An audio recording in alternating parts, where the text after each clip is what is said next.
நிலையத்தின் கட்டுமான பணிகள் முடிந்துள்ள நிலையில் இந்த மாதம் திறக்கப்பட உள்ளதாக தகவல்கள் வெளியாகியுள்ளது. புதுச்சேரி நகரின் வளர்ச்சியை கருத்தில் கொண்டு 1980களில் மறைமலை அடிகள் சாலையில் புதிய பேருந்து நிலையம் கட்டப்பட்டது. சுமார் 40 ஆண்டுகள் பழமை வாய்ந்த இந்த ராஜீவ் காந்தி பேருந்து நிலையம் காலப்போக்கில் கடும் இட நெருக்கடியை சந்தித்தது. இதை இடித்துவிட்டு ஸ்மார்ட் சிட்டி திட்டத்தின் கீழ் ஒருங்கிணைந்த புதிய பேருந்து முனையம் கட்ட திட்டமிடப்பட்டது. இப்பணி கடந்த 2023ஆம் ஆண்டு ஜூன் மாதம் தொடங்கப்பட்டது. இதற்காக 29 கோடியே 55 லட்சம் ரூபாய் நிதி ஒதுக்கப்பட்டது. சுமார் 4.5 ஏக்கர் பரப்பளவு கொண்ட பேருந்து நிலையத்தின் மைய பகுதியில் போக்குவரத்து முனைய கட்டிடம் கட்டப்பட்டுள்ளது. இங்கு 31 கடைகள், 2 உணவகங்கள், 3 பயணிகள் காத்திருப்பகம், 4 போக்குவரத்து அலுவலகம், 3 பயணச்சீட்டு பதிவகம், 6 ஆம்னி பேருந்து அலுவலகங்கள், 2 பயனாளிகளுக்கான இரவு தங்கும் அறைகள், விசாரணை அலுவலகம், தகவல் மையம், முதலுதவி அறை, கட்டுப்பாட்டு அறை, நிர்வாக அலுவலகம், மின் அலுவலகம், பொருள் காப்பகம் ஆகியவை இடம்பெற்றுள்ளது. பேருந்து நிலையத்தில் ஒரே நேரத்தில் 46 பேருந்துகள் நிறுத்தும் வசதி ஏற்படுத்தப்பட்டுள்ளது. மேலும் பேருந்து நிலையத்திற்கு பேருந்துகள் வருவதற்கும் செல்வதற்கும் என 2 வழிகள், பொதுமக்கள் வருவதற்கும் மையப்பகுதியில் தனியாக ஒரு வழி என 3 வழிகள் அமைக்கப்பட்டுள்ளன. டிசம்பரில் திறப்பு விழா என்று கூறப்பட்டது. ஆனாலும் திறக்கப்படவில்லை. பணிகளை முடிப்பதில் சற்று தாமதமானதால் திறப்பு விழா தள்ளி போனது. இப்பணிகளை மேற்கொண்டு வந்த தேசிய கட்டுமான கழகம் தனது தரப்பு பணியை முடித்து பேருந்து நிலையத்தை சமீபத்தில் புதுச்சேரி நகராட்சியிடம் ஒப்படைத்துள்ளது. அதைத் தொடர்ந்து புதுச்சேரி நகராட்சியும் தனது தரப்பிலான இறுதிக்கட்ட பணிகளை மேற்கொண்டு வருகிறது.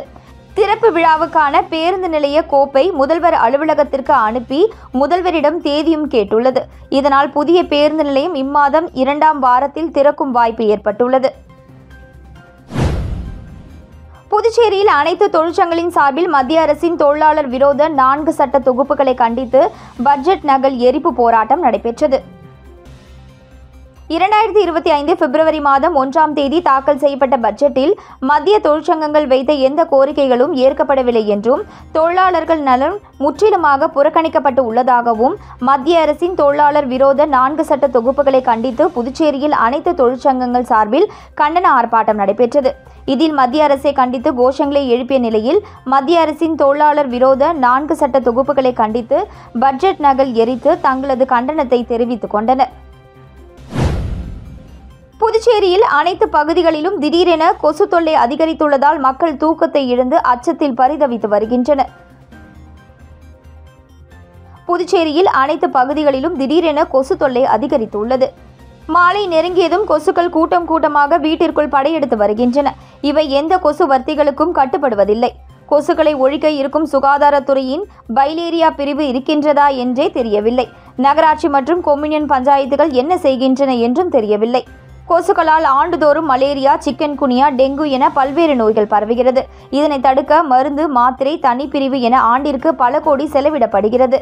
இந்த கொசுக்களை முன்கூட்டியே கட்டுப்படுத்தினால் நோய்களில் இருந்து மக்களை காப்பாற்ற முடியும். அரசுக்கு பல கோடியும் மிச்சமாகும். எனவே போர்க்கால அடிப்படையில் சுகாதாரத்துறையின் பைலேரியா பிரிவு, நகராட்சி, கொம்யூனியன் பஞ்சாயத்துகளை அரசு முடுக்கிவிட்டு அனைத்து பகுதிகளிலும் கொசு ஒழிப்பு திட்டத்தை முழு வீச்சில் செயல்படுத்த வேண்டும் என கோரிக்கை குரல் எழுந்துள்ளது.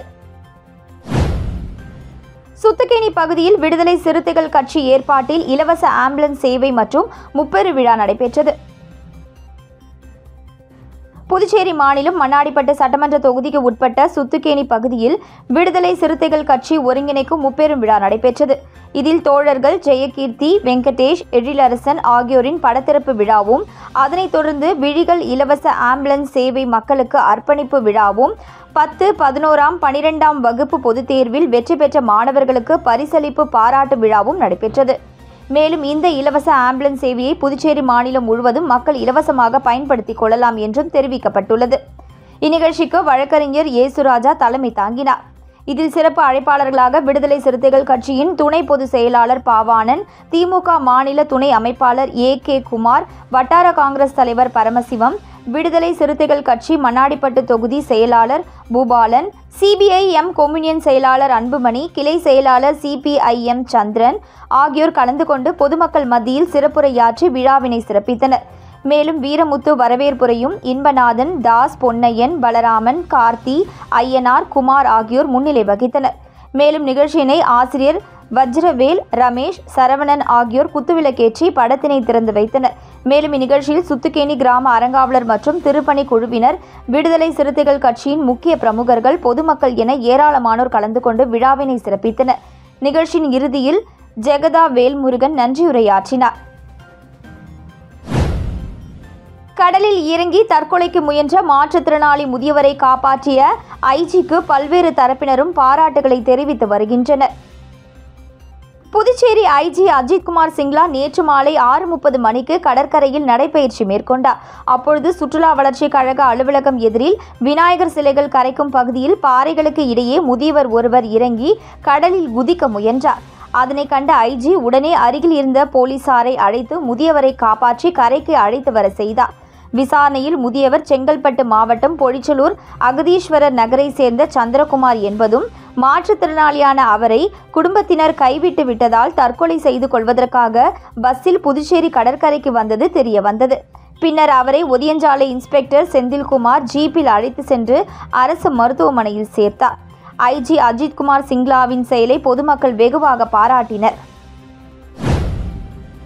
எம்பிபிஎஸ் சேர்க்கையில் NRI ஒதுக்கீடு சீட் மோசடி வழக்கில் தொடர்புடைய 30 ஏஜென்ட்டுகளை கைது செய்ய 2 தனிப்படைகள் அமைத்து தேடுதல் வேட்டை துவங்கியுள்ளது. புதுச்சேரியில் அரசு மருத்துவக் கல்வியில் 116 NRI இடங்களை போலி ஆவணங்கள் அளித்து மோசடி செய்ததாக புகார் எழுந்தது. போலீசார் மோசடி வழக்கு பதிந்து போலி ஆவணம் சமர்ப்பித்த மாணவர்களிடம் விசாரணை நடத்தினர்.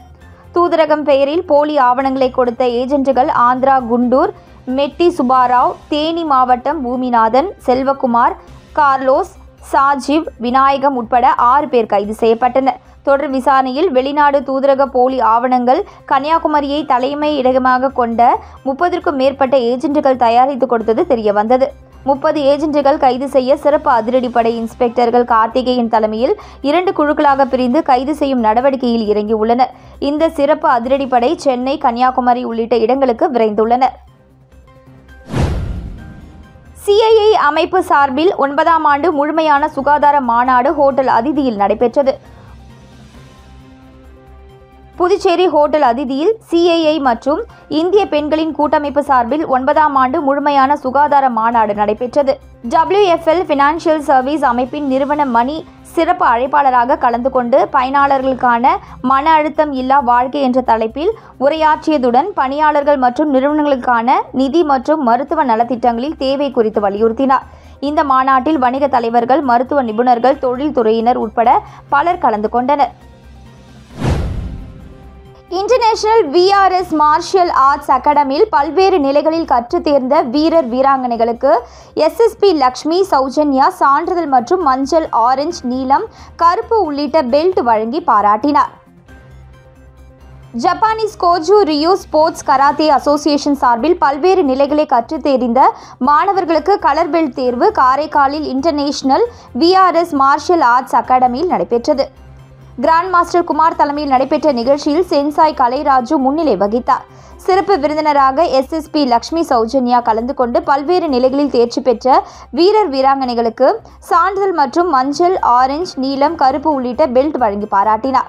மேலும் போட்டியில் பங்கேற்ற மாணவர்கள் பல்வேறு பிரிவுகளை தங்களது திறமைகளை வெளிக்காட்டினார்கள். இந்நிகழ்ச்சியில் VRS மார்ஷியல் அகாடமி நிர்வாகிகள், பெற்றோர்கள், மாணவர்கள் திரளாக கலந்து கொண்டனர். ஆதி திராவிடர் நலத்துறை மூலம் வழங்கப்படும் கலப்பு திருமண ஊக்கத்தொகை 3 லட்சம் ரூபாயாக உயர்த்தப்பட்டுள்ளது என ஆதி திராவிடர் நலத்துறை இயக்குனர் இளங்கோவன் தெரிவித்துள்ளார். ஆதி திராவிடர் நலத்துறை இயக்குனர் இளங்கோவன் வெளியிட்டுள்ள செய்திக்குறிப்பில், புதுச்சேரி ஆதி திராவிடர் நலத்துறை மூலமாக கலப்பு திருமண ஊக்கத்தொகை திட்டம் செயல்படுத்தப்பட்டு வருகிறது. அதன்படி இந்து ஆதி திராவிடர் அல்லாதவருடன் கலப்பு திருமணம் செய்து கொண்டவர்களுக்கு 2,50,000 ரூபாய் ஊக்கத்தொகை வழங்கப்பட்டு வருகிறது. இந்த தொகை 3 லட்சம் ரூபாயாக உயர்த்தப்படும் என முதல்வர் ரங்கசாமி கடந்த சட்டசபை கூட்டத்தில் அறிவித்தார். அதைத் தொடர்ந்து ஆதி திராவிடர் நலத்துறை மூலம் கோப்பு தயாராகி கவர்னருக்கு அனுப்பப்பட்டது. கவர்னர் கைலாஷ்நாதன் ஒப்புதல் அளித்த சூழ்நிலையில் தற்பொழுது கலப்பு திருமணங்கள் செய்து கொண்ட தம்பதிக்கு ஊக்கத்தொகையாக 3 லட்சம் ரூபாய் உயர்த்தி வழங்குவதற்கான அரசாணை ஆதி திராவிடர் நலத்துறை மூலம் வெளியிடப்பட்டுள்ளது. அந்த அரசாணையில் கலப்பு திருமணம் செய்த ஆதி திராவிட தம்பதிக்கு நாட்டுடைமை ஆக்கப்பட்ட வங்கியில் மணப்பெண்ணின் பெயரை முதன்மையாக கொண்டு 3 லட்சம் ரூபாய் வங்கியில் வரவு வைக்கப்படும் என தெரிவிக்கப்பட்டுள்ளது. புதுச்சேரி மாநிலத்தின் வருவாய் 7,374 கோடி ரூபாயாக உயர்கிறது. முதல்வர் ரங்கசாமி கடந்த ஆண்டு 12,700 கோடி ரூபாய்க்கு பட்ஜெட்டினை தாக்கல் செய்தார். அடுத்த பட்ஜெட் தாக்கல் செய்வதற்கான பணிகளையும் புதுச்சேரி அரசு முடுக்கிவிட்டுள்ளது. பட்ஜெட் 12,700 கோடி ரூபாய் தாக்கல் செய்யப்பட்டாலும் திருத்தப்பட்ட பட்ஜெட்டில் அரசின் செலவினம் உயர்ந்ததால் மாநில அரசின் பட்ஜெட்டும் 13,235 கோடி ரூபாயாக உயர்ந்தது. எனவே நடப்பாண்டு பட்ஜெட் இறுதிக்கட்டத்தை எட்டியுள்ள சூழ்நிலையில் மாநில வருவாய் 7,374 கோடி ரூபாயாக உயரும் என கணக்கிடப்பட்டுள்ளது. இதற்கு ஏற்ப கடந்த மாதம் வரை 5,249 கோடி ரூபாய் வருவாய் சொந்த நிதி ஆதாரங்களில் இருந்து ஈட்டியுள்ளது. குறிப்பாக வணிக வரியில் 1,755 கோடி ரூபாயும், கலால் வரியில் 1,185 கோடி ரூபாயும், போக்குவரத்து துறையில் 137 கோடி ரூபாயும், பதிவுத்துறையில் 75 கோடி, வரி இல்லாத ரசீதுகளாக 2,093 கோடி ரூபாய் என மொத்தம் 5,249 கோடி ரூபாய் ஈட்டியுள்ளது. பெட்ரோல், டீசல் மீதான மதிப்பு கூட்டு வரியை கடந்த மாதம் உயர்த்தியதை தொடர்ந்து அரசுக்கு 500 கோடி ரூபாய் கூடுதல் வருமானம் கிடைக்கிறது. தவறான கேள்வித்தாளை புதுச்சேரி மத்திய பல்கலைக்கழக தேர்வு பிரிவு அனுப்பியதால் முதலாம் ஆண்டு மொழிப்பாட தேர்வுகள் ஒத்திவைக்கப்பட்டன. புதுச்சேரி மத்திய பல்கலைக்கழகத்தின் கீழ் இணைப்பு கல்லூரிகளாக உள்ள அரசு சார்பு மற்றும் தனியார் கல்லூரிகளில் முதலாம் செமஸ்டர் தேர்வுகள் நடைபெற்று வருகின்றன. இன்று பிப்ரவரி 6ஆம் தேதி மொழிப்பாடம் தேர்வு நடக்க இருந்தது. இதற்காக தமிழ், ஹிந்தி, பிரெஞ்சு ஆகிய பாடங்களுக்கு தேர்வு எழுத புதுச்சேரி முழுவதிலும் இருந்து முதலாம் ஆண்டு படிக்கும் 7,500 மாணவ மாணவிகள் வந்தனர். புதுச்சேரி மத்திய பல்கலைக்கழகத்தில் இருந்து தேர்வுத்தாள்கள் வந்தன. தேர்வுகள் தொடங்கியவுடன் தமிழ், ஹிந்தி, பிரெஞ்சு மொழி பாடத்திற்கு விண்ணப்பித்தோருக்கு அவர்களுக்கு கேள்வித்தாளை கல்லூரிகளில் விநியோகித்தனர். கேள்வித்தாள்களை பார்த்த மாணவ மாணவிகள் அதிர்ச்சி அடைந்தனர். முதலாம் ஆண்டு கேள்வித்தாள் இல்லை என தேர்வுக்கூடத்தில் கண்காணிப்பு பணியில் இருந்த ஆசிரியர்களிடம் தெரிவித்தனர். அதைத் தொடர்ந்து பல கல்லூரிகளில் இருந்து புதுச்சேரி மத்திய பல்கலைக்கழகத்திற்கு புகார்கள் வந்தன. தேர்வு எழுதாமல் மாணவ மாணவிகள் 1.5 மணி நேரம் காத்திருந்தனர். அதனைத் தொடர்ந்து புதுச்சேரி மத்திய பல்கலைக்கழக தேர்வு கட்டுப்பாட்டு பிரிவானது இத்தேர்வை ஒத்திவைப்பதாக அறிவித்து அனைத்து கல்லூரிகளுக்கும் மெயில் அனுப்பியது. தேர்வு தேதி பின்னர் அறிவிப்போம் என்றும் குறிப்பிட்டிருந்தனர். வில்லியனூர் வசந்தம் நகரில் பாலம் அமைக்கும் பணிக்கான பூமி பூஜை மற்றும் அரும்பார்த்தபுரம் மேம்பாலத்தில் இருபுறமும் இரும்பு கிரில் வேலி அமைக்கும் பணிக்கான பூமி பூஜையினை எதிர்க்கட்சித் தலைவர் சிவா தொடங்கி வைத்தார். வில்லியனூர் சட்டமன்ற தொகுதிக்கு உட்பட்ட வில்லியனூர் சங்கீதா ட்ரேடர்ஸ் அருகில் தொடங்கும் கருப்பட்டி வாய்க்காலின் இடையில் வசந்தம் நகருக்கு செல்வதற்கு பொதுப்பணித்துறை நீர்ப்பாசன கோட்டம் மூலம் 37,69,447 ரூபாய் மதிப்பீட்டில் சிறிய பாலம் அமைக்கும் பணிக்கான பூமி பூஜையும், அதனைத் தொடர்ந்து அரும்பார்த்தபுரம் மேம்பாலத்தின் இருபுறமும் 19,30,000 ரூபாய் மதிப்பீட்டில் இரும்பு கிரில் வேலி அமைக்கும் பணிக்கான பூமி பூஜை நிகழ்ச்சி இன்று காலை நடைபெற்றது. இதில் தொகுதி சட்டமன்ற உறுப்பினரும் சட்டமன்ற எதிர்க்கட்சி தலைவருமான சிவா கலந்து கொண்டு பணியினை பூமி பூஜை செய்து தொடங்கி வைத்தார். இந்நிகழ்ச்சியில் பொதுப்பணித்துறை அதிகாரிகள் மற்றும் தொகுதி திமுக நிர்வாகிகள் உட்பட பலர் கலந்து கொண்டனர்.